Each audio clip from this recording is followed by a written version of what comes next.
Hello everyone, and welcome back to another episode into the Rise and Fall series. Let's go ahead and start off giving off a special thanks to the Tonberry Troupe for their amazing infographics, as well as Rem's Dissidia database where I found a majority of today's information for these videos. Today we are going to be talking about not just one character, but two today, and I have a special guest for you guys to help me cover everything we are going to discuss today, especially since both these characters have quite the history together. But the game has always had a light for them both, as they equally showed us players that they still have what it takes to be the best of the best.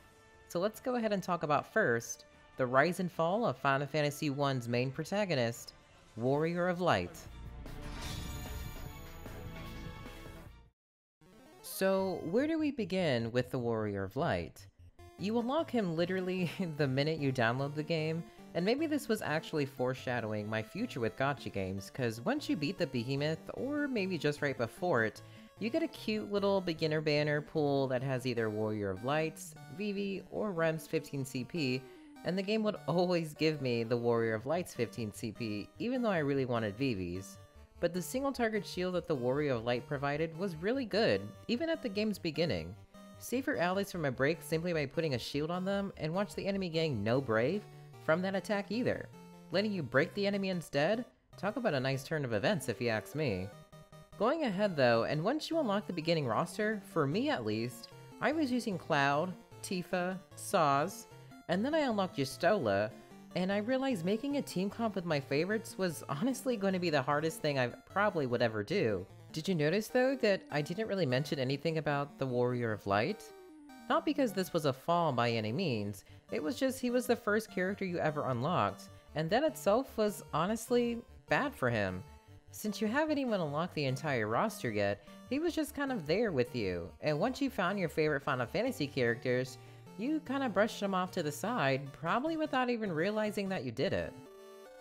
With that being said though, let's go ahead and move on to the 35 CP era, and the Warrior of Light getting his was nice. It didn't do much though that I can say blew him up to any known platform. For example, like Tidus or really Lightning, just kind of putting him on the map. I know those are two completely different kits than Warrior of Light, but the example stays the same. It did however give him higher Brave potency on his hits, as well as a self-initial Brave up and a large debuff evasion boost. That was good since the Warrior of Light shields are based off his initial Brave, meaning his 35 CP gave him a stronger shield. That's good just based on that alone. Makes me wonder though, if Warrior of Light ever received a Worlds of Illusion weapons, what niche skill do you think they would've gave him? Sadly, we'll never know. Moving ahead a little further now, and we are at the EX era where Warrior of Light received his EX weapon, Ice Brand, which gave him the ability Shining Wave. This was a 2-hit range Brave plus HP attack that had a higher Brave potency depending on your party's shields, greatly restored HP based on damage dealt, which wasn't a whole lot to be honest. And lastly, recovering HP if you were at max HP already, the heal would be converted into Brave instead. This also gave Warrior of Light a nice speed up since he was extremely slow. I like to say he made a higher impact here, which at the beginning he did, but only because he was the first EX that was available. Alongside Shantoto of course, but once the roster started to grow more, we got more characters with their EX started to come around, Warrior of Light was more unconsciously set to the side, then more so it was intentional. But now that brings us to one of Warrior of Light's first power creep, and that was in the form of a character called Zack. However, I'll let our special guest take over from here, so let me go ahead and give him a phone call real quick.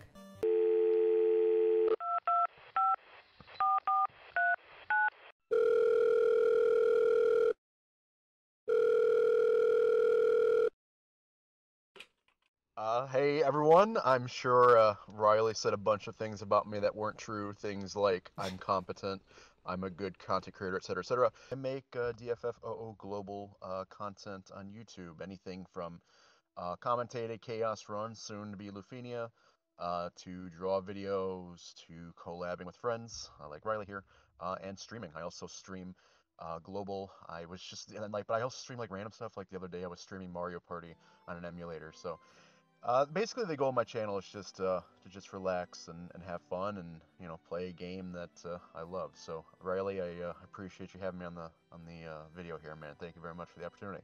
Honestly, thank you so much. I'm grateful for this opportunity for you to even be here, and thank you so much for taking time out of, I'm sure, your busy day to sit here and chat with me. I honestly really appreciate it.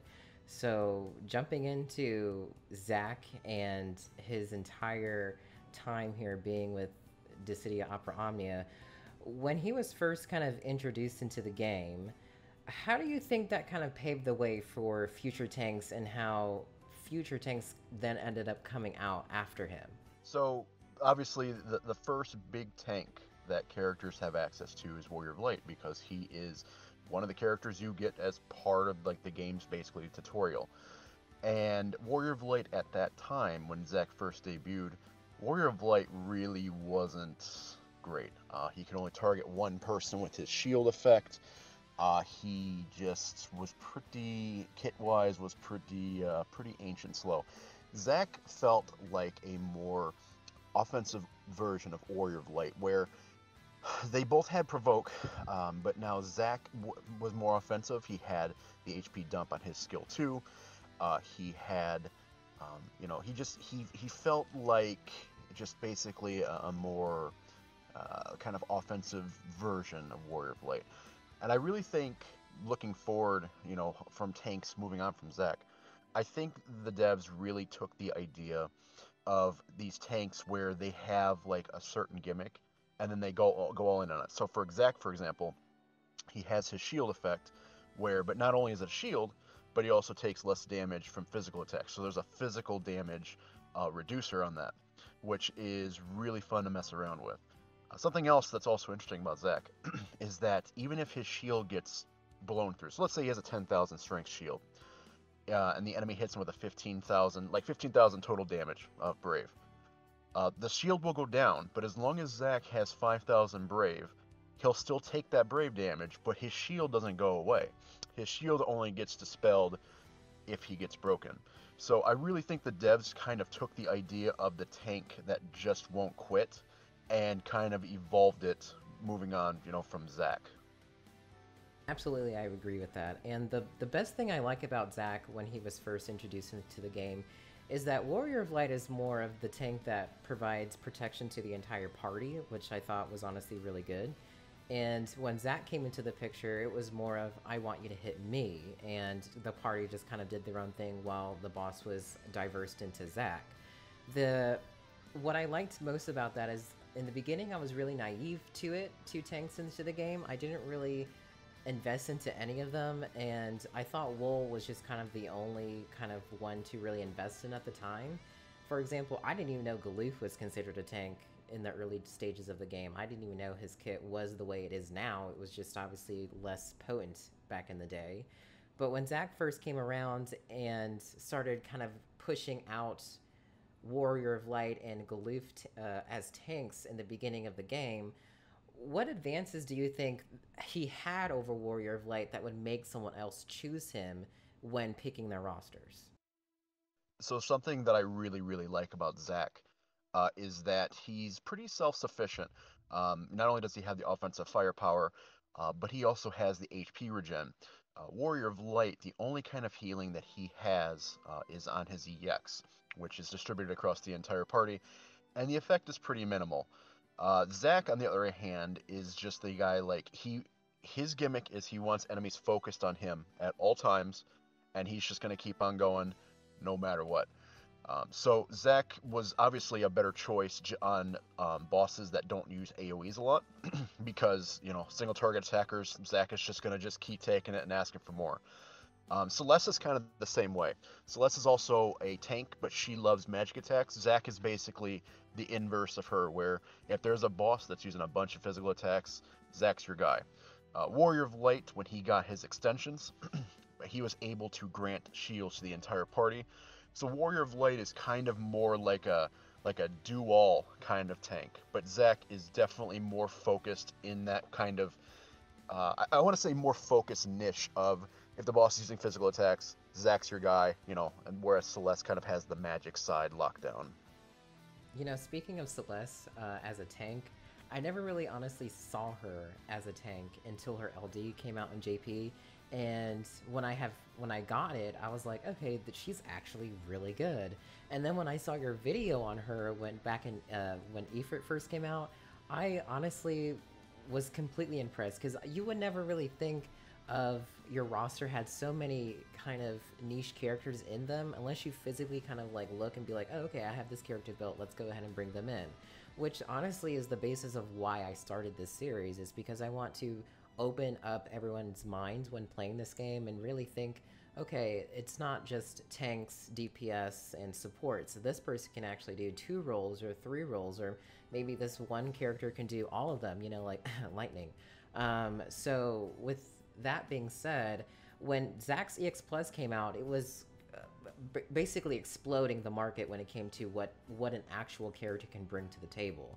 So what really kind of pushed him over that edge and really made people see him as an offensive tank versus just in that tank role? Oh yeah, okay. So here's where I start getting excited when I'm talking about Zack. So Warrior of Light, as I mentioned earlier, with his extensions, was able to grant shields to the entire party. He received some really nice auras. You know, he did a little bit of everything. He was pretty solid. Zack came, his EX Plus came about, I want to say 4 to 5, 6-ish months, somewhere around there, later.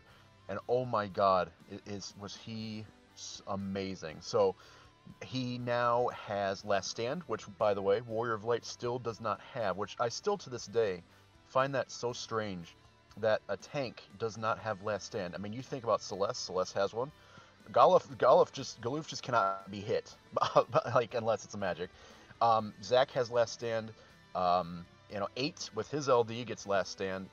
But Warrior of Light just never gets it, which is really strange. But Zack really catapults into offensive because all of his, with his EX Plus, and then later on his character boards, he starts getting back massive amounts of Brave after every single skill. HP Plus, Skill 1, Skill 2, his EX, colossal amounts of Brave. So even with, even if he had low hit counts on his skills, which by the way he doesn't, his Skill 2 I believe hits 8 times, and then his Skill 1 is 5 or 6, which is nothing to sneeze at. And then his EX is 11 total. So even if he had low hit counts, that'd be really good. But because he's getting all that Brave back, he's constantly hitting cap on his S1.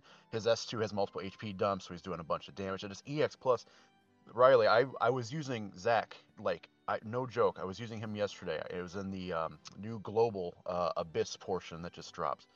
These are Chaos stages. They are stages built with Lufenia, basically, training wheels Lufenia. Like, they're getting players ready for the next era. So these bosses have Brave damage reduction, these bosses hit extremely hard, they're self-buffing, etc. Zack didn't lose a step. Zack was still hitting cap on his EX plus. Like, it's insane. Like, AoE, he can heal himself with the EX, which admittedly was definitely something that was a problem before with him because he just had the HP regen. But now when he uses his EX, he now gets a bunch of HP healed. He's really, really still solid. It's really a shame. I really don't see a whole lot of people use him. But man, he's still so good. I really can't say enough about the guy.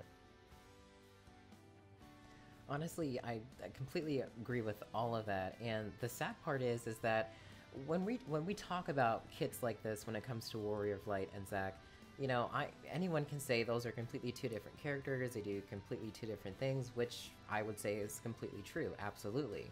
But when it comes to building a team comp, your mind kind of puts them into the same role. And when you see things like Zack CX Plus in your head, and then you see something like Warrior of Light CX Plus in your head, you kind of unconsciously make that comparison of, okay, well, Zack brings all this offensiveness to his tanking capabilities, where Warrior of Light is more, I'm just gonna kind of chill in the back, let my team do the damage, but I'll go ahead and cover them and, have their back as they go along. So when it came to Zack's particular, I don't want to say downfall per se, but just kind of like people were just generally using him a little less. What do you think caused the player base for Zack to initially degrade? Yeah, it's interesting, and I definitely saw it. I have a friend that's a big Final Fantasy VII nut, and him and I use Zack a lot.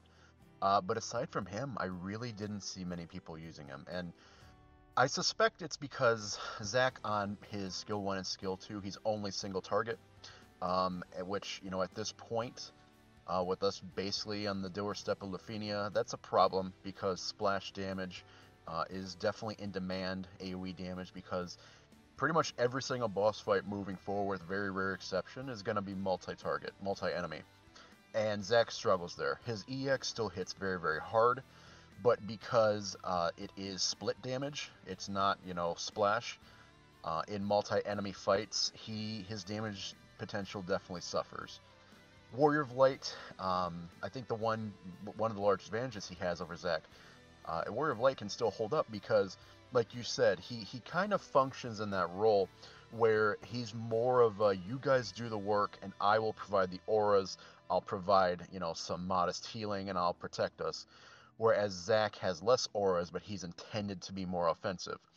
When his offensive capabilities are being limited in such a way to where, there's only, there's multiple enemies and he can only attack one of them at a time, then his offensive production is cut into, and therefore people start finding alternative ways, or just move on to a different unit.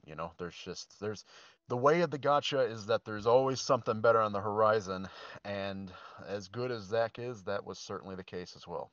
Yeah, it's really sad when you think of these characters like this, where they have such a nice run and they're being used everywhere. First of all, like even seeing Zack as a friend unit, in my head, I'm thinking, as a player who now, I don't want to say 100% understands this game, but I understand it enough, and I'm looking at it like, that's weird. Why would I want Zack as a friend unit? But then you bring him out as a friend unit, and he just deals considerable amounts of damage. And it's the same thing now in JP.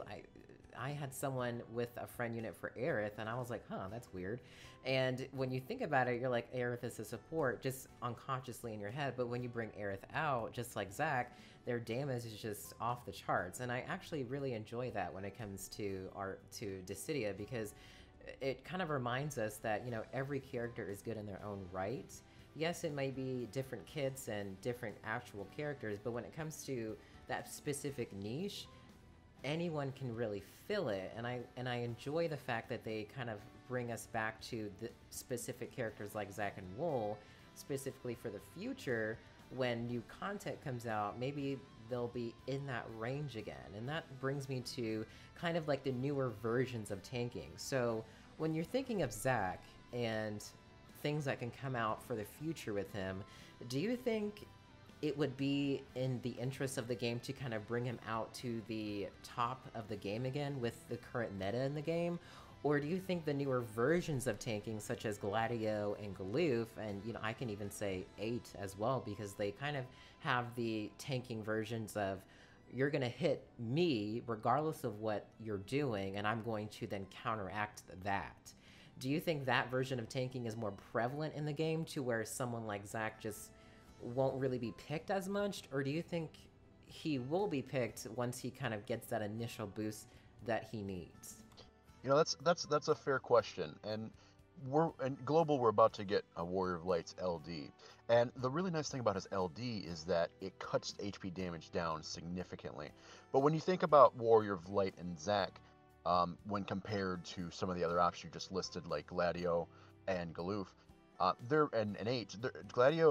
Zack and Wool are kind of more traditional tank types, where they sit there and they keep your party alive, right?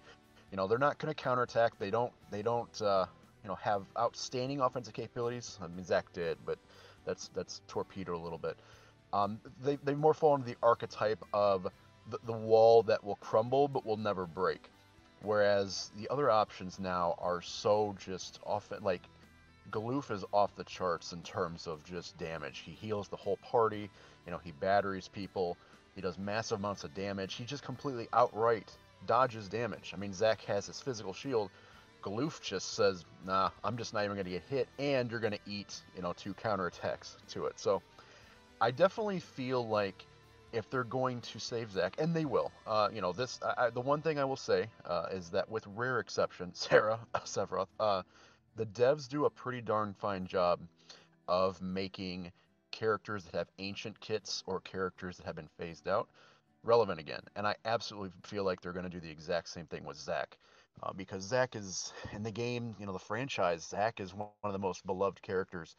And we've seen this dev team, especially with characters that people love, like Lightning, Cloud, Aerith, um, you know, just the list goes on and on. You know, these characters generally come out on the other side of these reworks and these retweaks looking really, really nice. And I could absolutely see that being the case with Zack as well. Yeah, when Sarah's LD first came out, to be honest, I was a little overhyped for it because I was like, oh my god, okay, finally, one of the Final Fantasy 13 2 characters are getting some love. We're gonna get this great, you know, rework for Sarah, and unfortunately, none of that had happened, and I hope that will not be the case for Zack. I mean, I can easily argue that maybe he doesn't need a rework, maybe he just needs a little potency increases, or maybe some people may think he just needs a complete overhaul at this point, because the newer versions of tanking, when it comes to picking that spot for your team, it's like, why bring Zack or why bring Warrior of Light when I have Gladio, or why bring this when I have Galoof, who can not necessarily do the same thing, but they can do that tanking role and also dish back more. So that way your team comps, when you're creating them for something like Lufenia, you can kind of work around bringing extra damage versus kind of missing that damage because of a tank at this point being Warrior of Light or Zack. They kind of now sit in the back line and want your team to do the damage, and sometimes with how tight Lufenia is, that's just kind of too much to really sacrifice, especially with these tight turn counts now. So when it comes to kind of bringing Zack back and bringing him back into the light, what do you think, and I want to talk about what we know. So we know Zack is going to get an LD eventually. So what do you think his kit particularly needs to kind of bring him back into the meta with that LD? So if you were to ask me this question, for example, I would probably say he kind of needs something to make him stand out. So don't give him something like what Gladio has or what Galoof has just so he can contend with them. He needs something where his shields are still the same. He still kind of is that offensive burst tank, but I think he kind of needs something to provide to the party, whereas, okay, I'm going to protect the party now and I'm going to reduce HP damage since he didn't do that before, but also kind of give him more AoE types of damage, because the only AoE that he has now is just off of his EX, and even though it's really good, he, at this point in the game, unless your entire team is dishing out AoE damage, you're not really getting that pushback that you need on the Lufenia bosses at this time. And I don't think a lot of people in Global really understand that now we're getting to the era of every single person on your team needs to be dealing damage in their own right. They cannot just be kind of sitting back and supporting your team anymore. So, drawing to that, what do you think his kit needs to really kind of bring him back into today's meta? Yeah, no, I agree. I agree with just everything you just said there. And I think one thing I would really like to see the devs do with Zack is embrace the role they've carved out for him, which was an offensive tank. So I think first and foremost, you could really help the guy out by giving him some auras. He already has an attack and max brave aura 40% for the party, which is, you know, it's respectable for a tank. But I'd love to see them take that even further. Maybe we can get, you know, those potencies bumped up. Maybe we can have, like you said, brave damage or HP damage reduce the party by a certain amount while he has a certain buff up.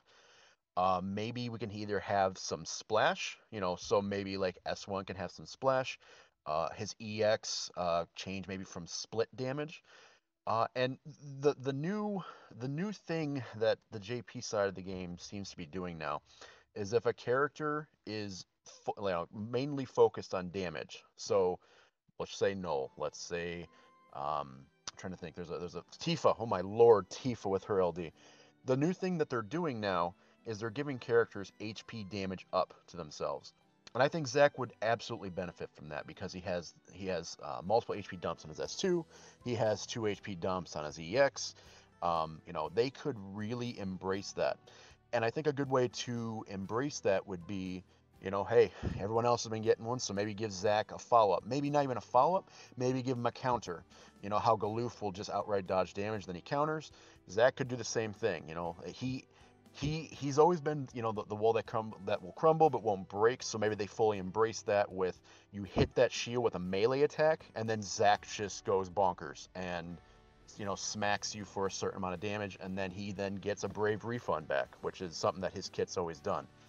So I think there's a lot of potential for Zack. I really do. Gladio and Galoof are just the kingpins right now in terms of tanks. Celeste is pretty good too. But I really do feel like Zack has potential to be up there with them as well. One thing I do worry about with Zack is that he does have a mixed kit. He has his melee S1 and S2, and his EX is magic. So I'm not sure what they would do with that, because in some Lufenia stages, if you have a mixed kit, you're basically DOA, like right off the bat. So I'd be curious to see maybe if they change certain things, like with Renoa, for example. Here's an example for you. With Renoa's LD, it changes all of her skills to magic. So maybe we'll see a similar tweak with Zack to make him more, you know, melee focused or magic focused or something. And then his LD, man, going off his game, you know, Crisis Core, there's so many directions they could go with that LD. But I have confidence the devs will figure something out to make him top tier. He's too well liked, and you know, just too much of a fan favorite to really let him go by the wayside. The same can be said about Sarah, which I find really funny because I thought that she was a beloved character, and when she received her LD, it was just kind of like, oh, here's an LD, and there you go. And I really hope that they learn their lesson when it comes to that, because we can't really have that in Lufenia. And when it comes to this new era, especially now that Global's getting into Lufenia very soon here, every single character really needs some type of boost and bump to really bring them into a specific niche that they're in and just make them really good at it, or kind of spread them out so that way they're covering all their bases. So when you're bringing into your team like you would with Zack or Wool, you're not really losing much when you're bringing them in. And I honestly miss the dynamic of the game when they kind of had Zack and Wool clashing a little bit. Like, they'd give Zack something more, and then they'd give Wool something more, and then it would just kind of be a back and forth banter with each other. Where now we have Gladio and Galoof, and you can't really battle that with another tank unless you give them something like they would do, and then they would start kind of battling off. Whereas Gladio and Galoof, they're just kind of on their own. They're just in their own spot right now, and I feel bad for tanks like Warrior of Light and Zack, because in order for them to compete, they really, really, really, really have to bring Zack's LD and just give him something where your mind immediately thinks, oh, maybe I should bring Zack here instead of Gladio. Or maybe I should make a team comp where when I do bring Zack in, I can actually take out this type of support DPS character and bring in another DPS, so that way I'm not losing that kind of damage. So I really miss that dynamic in the game where they actually had tanks kind of fighting for that spot on your team, because now I feel like it just kind of falls into the laps of Gladio and Galoof. Yeah, absolutely. And unfortunately, that is the case with many characters with Lufenia, because just the turn counts. The turn counts are just too tight to have characters that aren't at the top of their game in your party. I mean, there's rare exceptions, of course. You know, there's some characters that are so broken, like character with a burst, for example, that can cover maybe a weaker character, you know, to bring them into your party. But by and large, I mean, characters really have to have been touched within like the last like 2 or 3 months to be even remotely viable. And yeah, that's the case moving forward, unfortunately. And it seems like their answer to that is either the HP damage up or the Imperil Enchant, which is another problem in of itself, because the game loves to do this where like a wind character, for example, so Fujin, you know, she's synergy, and so the next event or two are wind weak.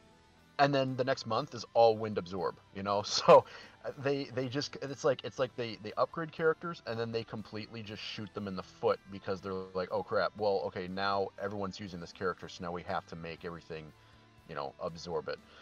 So I do worry a little bit about how they're going to make Zack relevant without giving him something that can easily be you know, cucked or nerfed like immediately afterwards. So we'll have to just wait and see, man. It's you know, the Gladio Galoof, that's like looking up at two gods in the game right now, and hopefully, you know, we can see some more parity in terms of units that are available. But with just the way Lufenia is built, man, I don't know. It doesn't seem like there's much hope on the horizon for that, unfortunately.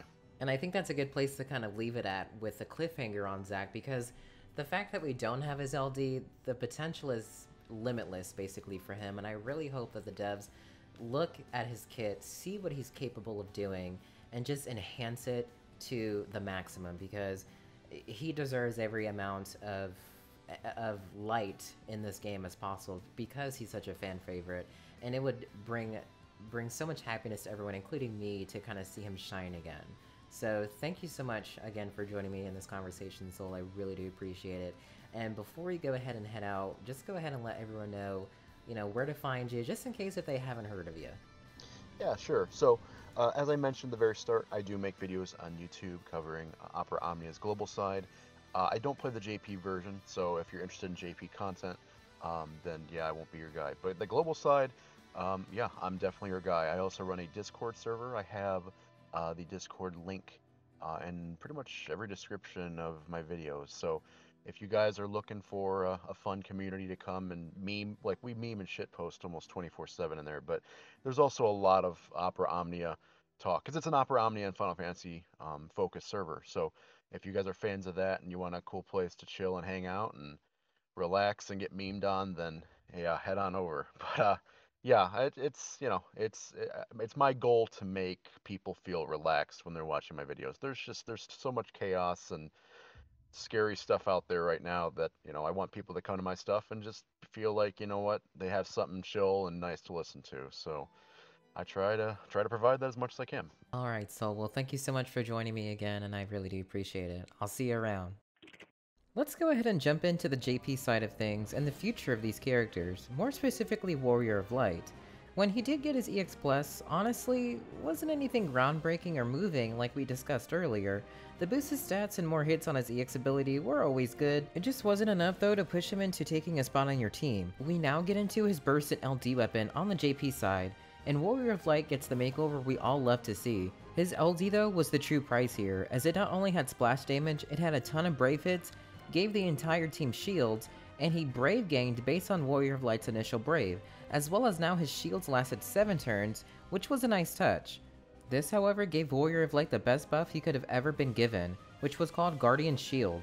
This raised the party's initial brave, max brave and attack, moderately raised the party's defense, and reduces the HP damage based on the shield's value. So basically, you take no damage unless you know the bosses have like an insane brave value that exceeds your shield's value. But just stack Warrior of Light with initial brave and that honestly should rarely ever happen. All in all here though guys, Warrior of Light was truly amazing, and he was being used literally everywhere.